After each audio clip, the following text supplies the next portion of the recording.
I pledge allegiance to the flag of the United States of America and to the republic for which one nation, under God, indivisible, with liberty and justice for all.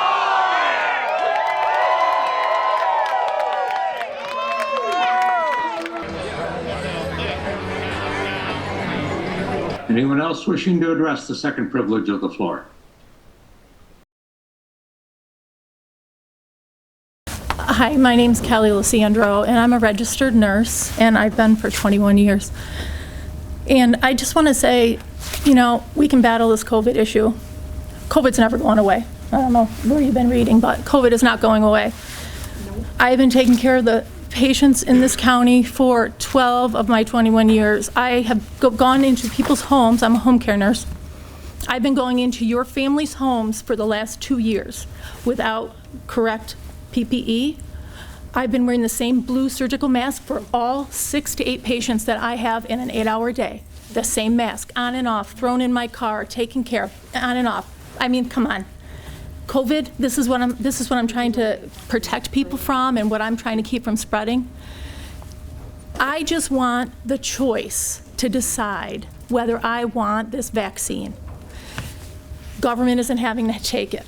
Pfizer representatives aren't, people who work for Pfizer and Moderna don't have to take this.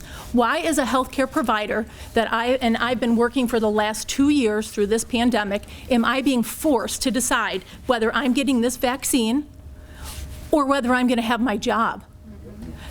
I don't care about all this other crap, but I want to be able to work and take care of people. That is what I love, and that's what I've always wanted to do. But you are making this impossible. I want someone to stand up for us. We take care of people because we want to, not because it's a fun job or an easy job or a glorious job. Now you want me to take a shot, and you want my kids to take a shot too. I mean, that's not ever happening, but I want to take care of your families. I want to take care of you. I want to take care of your children. But you are making me make a decision I don't want to make. I'm not getting this goddamn shot. I want to work. I want to take care of people.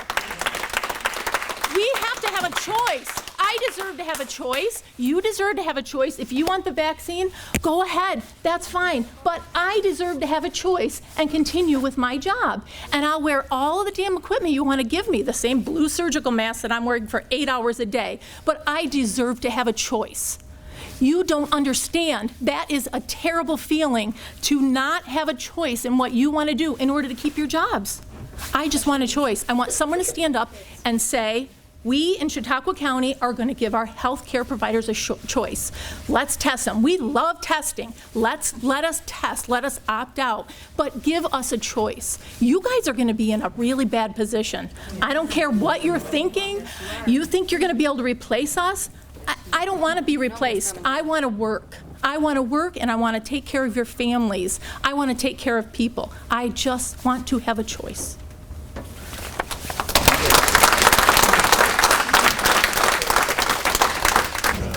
Hi, Shana Reynolds. I live in Lakewood.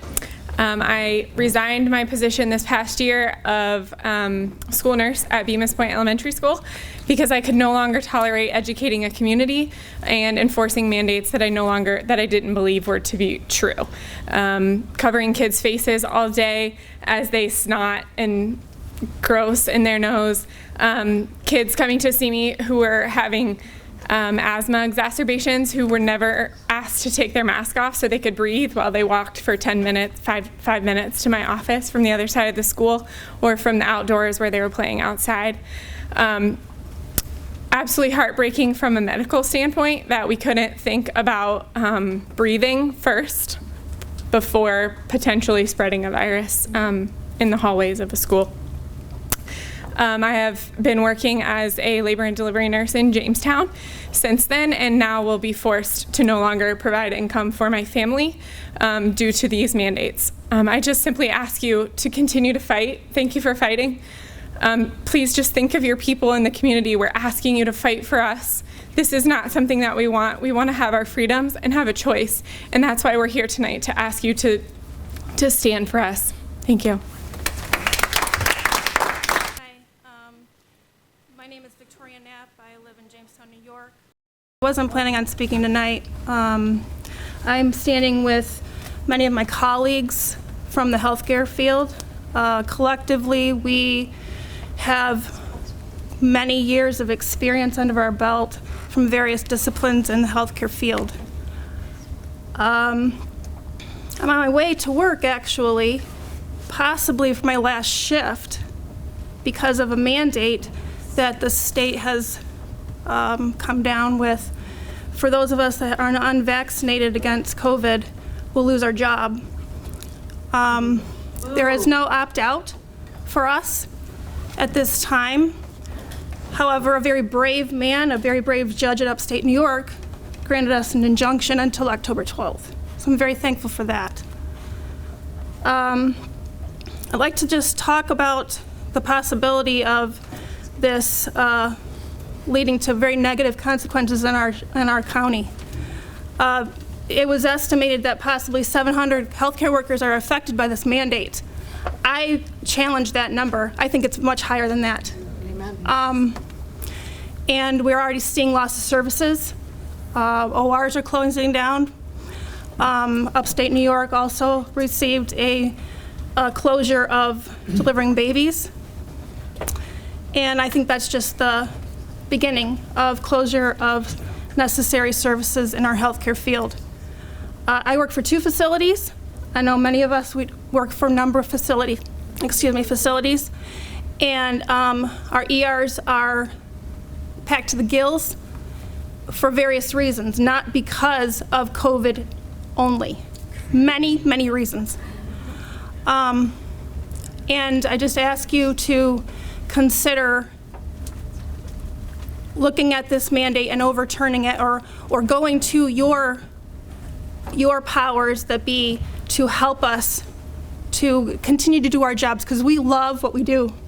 We love taking care of people, and we ask that you help us to continue to take care of you and your loved ones. Thank you.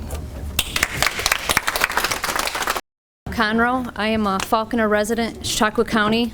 I'm a registered nurse for 15 years. 2 years ago, Governor Cuomo removed our religious exemptions, which kicked 25,000 children out of the state of New York.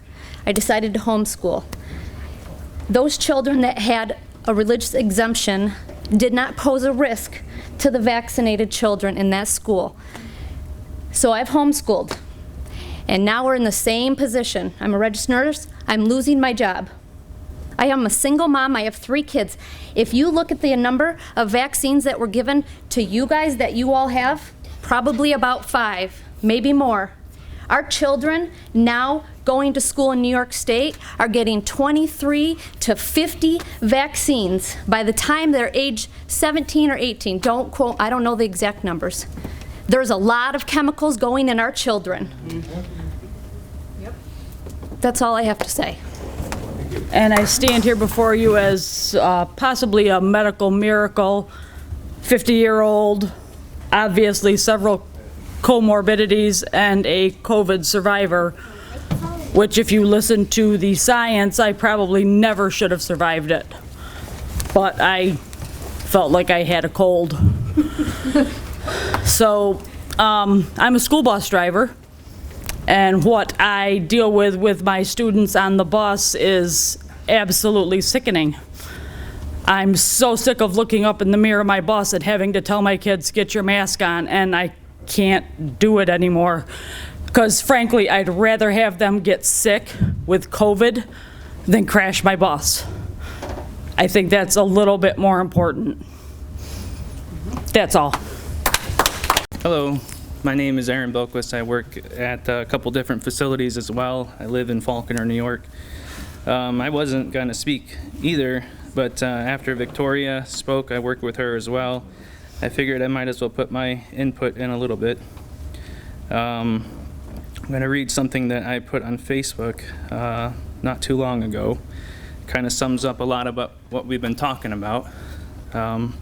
I've been a registered nurse for approximately 16 years, spending the majority of my career in critical care and emergency medicine. I'm one of many healthcare workers who've battled the front lines last year during the COVID outbreak in our area.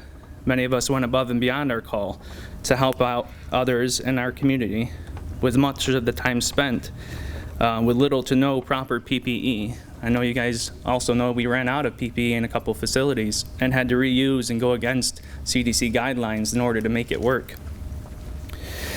As with the rest of the county or country, we were forced to reuse N95, surgical masks, etc. Even though the conditions were grim, we continued to show up day after day to save our patients. Many of us swam in COVID week after week. Some of us succumbed to its sickness, but the majority of us did survive. As healthcare workers, there aren't many of us who would consider ourselves anti-vaxxers. We generally understand that there are diseases that are better maintained with vaccines, such as polio. I don't remember who just said that. Measles, mumps, rubella, tetanus, etc. The majority of those illnesses can be avoided with a couple vaccines that offer lengthy immunity. Illnesses like COVID, influenza, and RSV are very difficult to eradicate due to their mutation and transmission rates. Even though the current COVID vaccines are good at decreasing your risk of being hospitalized, they are not foolproof. We have seen this. I have seen this day in and day out. You can still be infected, hospitalized, and transmit the disease. The length of immunity offered from them lasts at most 8 months. We're seeing this in studies right now. Regardless of the number of booster shots that are offered, we, the world, will never be rid of COVID. It will become a seasonal illness such as influenza. This was just reported by WHO last week. Something that we must learn to deal with as a society, free of shutdowns and forced vaccines.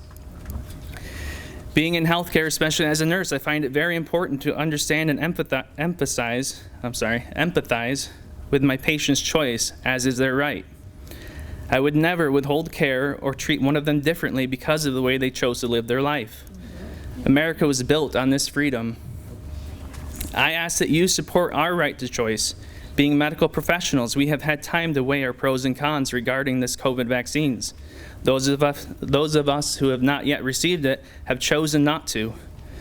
For the government to say that we are not competent or of sound mind to make the decision for ourselves is appalling. This is our choice, our body.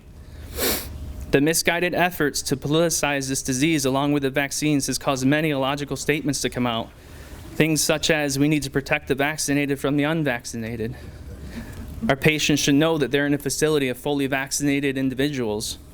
The pandemic would be over if 80% of us are vaccinated, or the complete oversight of natural immunity.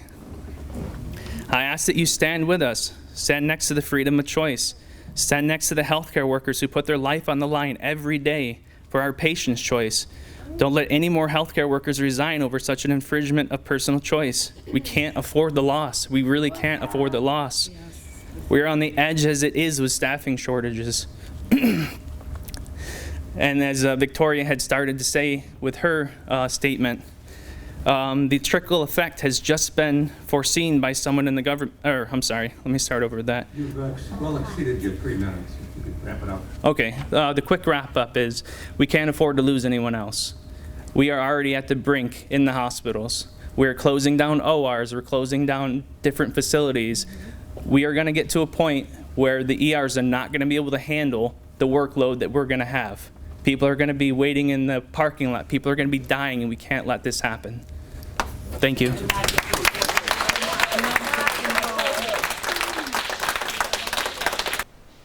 Anyone else wishing to address the second privilege of the floor?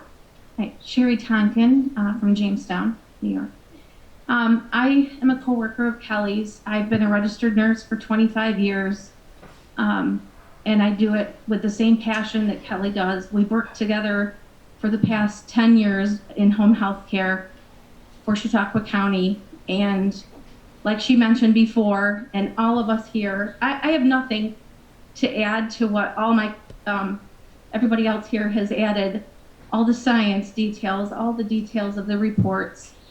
I just need to add that as healthcare workers, we have a passion for taking care of people, and we don't want to be forced to not be able to do that anymore, because our right to choose whether we want, and this isn't even a vaccine, it shouldn't even be called that. I don't even like to call it that word because it's not what it is, but because I don't want to have a chemical put into my body that I don't trust, that has not been fully researched. I don't think I should have to choose between providing an income for my family and taking away a career that I have done for 25 years that I'm passionate about.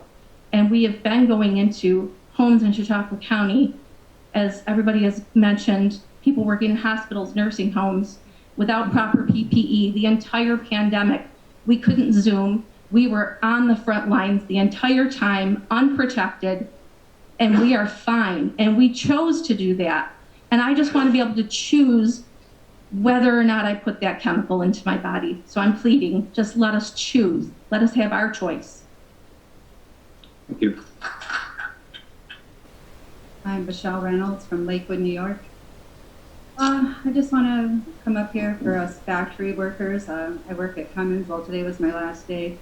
They haven't implemented the vaccination there yet, but a lot of us heard that it's coming, and just on knowing a lot of people from the factory there and in other factories, a lot of the workers are going to walk out if we have to get it. And it's not that we want to harm other people by not being vaccinated. I mean, of course we care about other people and other people's health, but we want our freedom. And if you look at the VAERS website, there's a lot of harmful effects from the vaccine. There's a lot of numbers where people have been injured and even died from it. So, and that's all I have to say. Thank you. Thank you. Bob Whitney, 41 Halleck Street in Jamestown, New York. I want to face one accusation made tonight that we didn't respond to emails. I received many emails. I did not get anybody from in my district. Therefore, I did not respond to anybody. But I did receive them. If it would have been somebody in my district, I would have responded. And the other thing, I want to remind everybody that today we declared the 24th of October as World Polio Day. Where'd polio go? Think about it. Vaccine.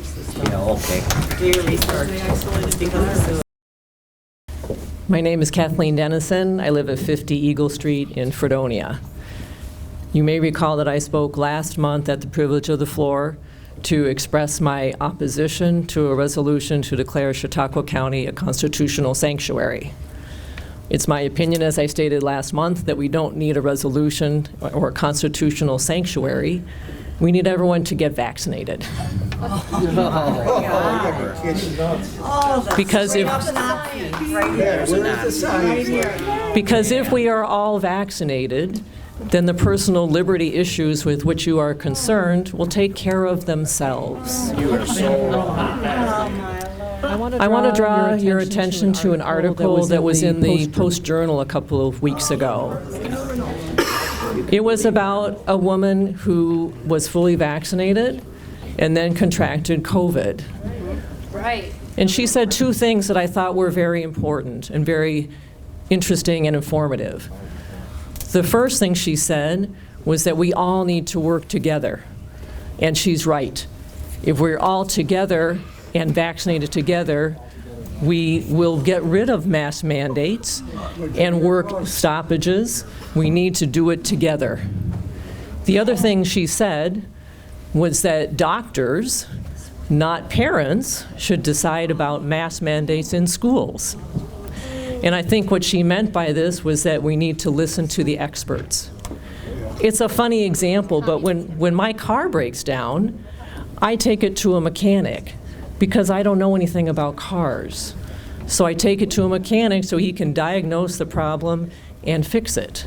I'm also not an expert on infectious diseases. So that's why I trust the science and the doctors who all encourage vaccinations. So as I said, I am not in favor of a constitutional sanctuary. We just need to get vaccinated. Because if you don't, for all of those that you don't, you are infringing on my personal liberties to speak now, and also my personal liberty to live in a world that's free of COVID. Thank you. Stay home.